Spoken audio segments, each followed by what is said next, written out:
Hey, what's happening? When we first moved into our new neighborhood, I didn't expect anybody to bring over a casserole or offer to help with the moving truck. But I was surprised when a couple of the neighbors couldn't be bothered to return a wave or a friendly nod. They just drove by like I was asking for spare change at a red light. But I gave them the benefit of the doubt. We all have 1,000 things going on, or maybe they were just having a bad day. They might be the exceptions to the rule, but even for some of the nicer folks, something just feels off. Not just around the block, but the community as a whole. Conversations feel sanitized. Everyone walks on eggshells, carefully choosing their words to avoid anything controversial. What was a neutral comment just years ago suddenly feels risky. Even referring to President Trump as, quote, the president can cause awkward tension for some folk. Not my president. It felt familiar. That's when it hit me like a wet fish. American suburban life today feels a lot like corporate America. Neighborhoods even have their own versions of HR. It's called the HOA. But this was always the plan. It's straight out of the Communist Manifesto. Mr. Rogers passed away a long time ago, and Mr. Marx moved in. And he wants to take you to the land of make-believe that we call communist utopia. Thanks for stopping by NPC Overrider, where we challenge mainstream source code to develop independent thought,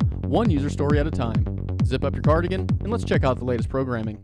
Stay in your lane. We all know how the corporate world works. Show up, do your job, follow the rules, and keep your mouth shut. Sure, we can make small talk, and some people are naturally more personable than others, and you might even make a genuine friend here and there around the office. But for the most part, corporate drones quickly learn to stay in their lane, especially for those who have been burned before. One wrong comment might earn you a trip to HR. Female coworker show up with a new hairdo? Best you ignore it. You wouldn't want to be labeled as a sex offender. We do the same thing around the neighborhood these days. Whether at the local Independence Day parade or barbecue, we scan our thoughts like company emails requiring a manager's approval before hitting send. We used to find commonality pretty easily. All the kids went to the same school, families attended the same church, or at least the same Little League games. Of course, church attendance has dropped for many Americans over the decades. These days, families are now split between public school, private school, Montessori options, and homeschooling. You name it. We're all just stuck in our little cubicles, only we have nicer lawns. But this was always the plan. Why is this happening? None of this is by accident. I just finished reading the book The Devil in Karl Marx, Communism's Long March of Death, Deception, and Infiltration by Paul Kengor. Back in school and college, they never spent much time explaining what communism really is. They mostly just wrote it off as an economic framework about redistribution of wealth and class struggle. But there's a lot more to the story. Karl Marx and his sidekick Friedrich Engels, the granddaddies of communism, didn't want to just take from the rich and give to the poor. In the Communist Manifesto, written in 1847, they openly called for the abolition of the family. They saw strong family bonds and Christian values, things like duty, forgiveness, personal responsibility, and loving thy neighbor as the biggest obstacles to their revolution. These values created loyalty to something bigger than the state, and Marx hated that. As America has become more secular over the decades, these community safeguards that built Western civilization and our neighborhoods have slowly eroded. Duty, forgiveness, and basically neighborly trust aren't what they used to be. And that's exactly why the same cold, soulless performative culture that we see in corporate offices is now showing up in our neighborhood. Virtue signaling, careful distance, and everyone staying safely locked in their residential cubicles. The real losers are kids. The cost to our kids. Kids today are the interns of our corporate metaphor here.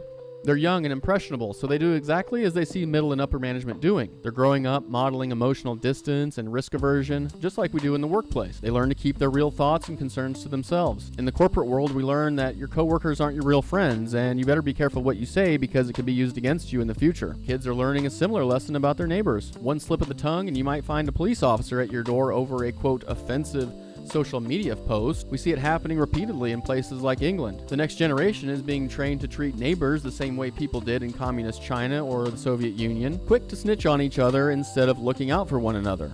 Love thy neighbor is starting to sound like a relic from a foregone era.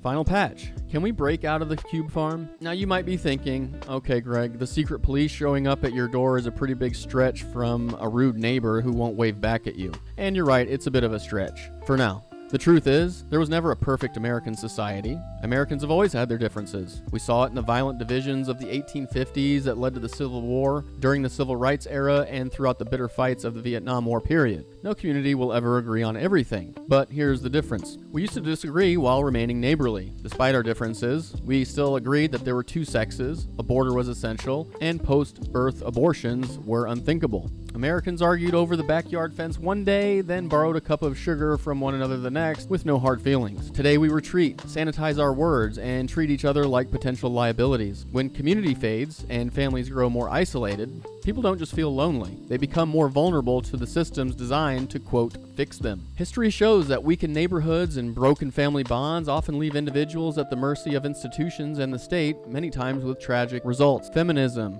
free love, and anti-racism have been eroding our culture for decades, and we're seeing the results play out. Whether we're talking about illegal immigrants pushing an 83-year-old Air Force veteran onto the subway tracks in New York City, or your neighbor snubbing you for flying the Stars and Stripes. The good news? We don't have to accept this modern programming. Even if you're not a Christian, you can still fight back by practicing the virtues that built strong communities for generations. Basic decency, owning your mistakes, forgiving quickly, and reaching out instead of retreating. Marxists know that this is the glue that actually bonds a nation. So start waving at your neighbors, even if they don't wave back.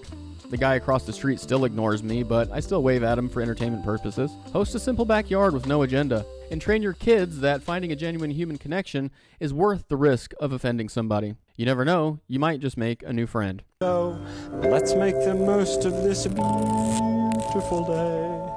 Since we're together, we might as well say, would you be mine? Could you be mine? Won't you be my neighbor? Well, that's going to do it for this version of NPC Overrider. I'm your lead engineer, Greg. All references are available through the release notes, or they will be shortly.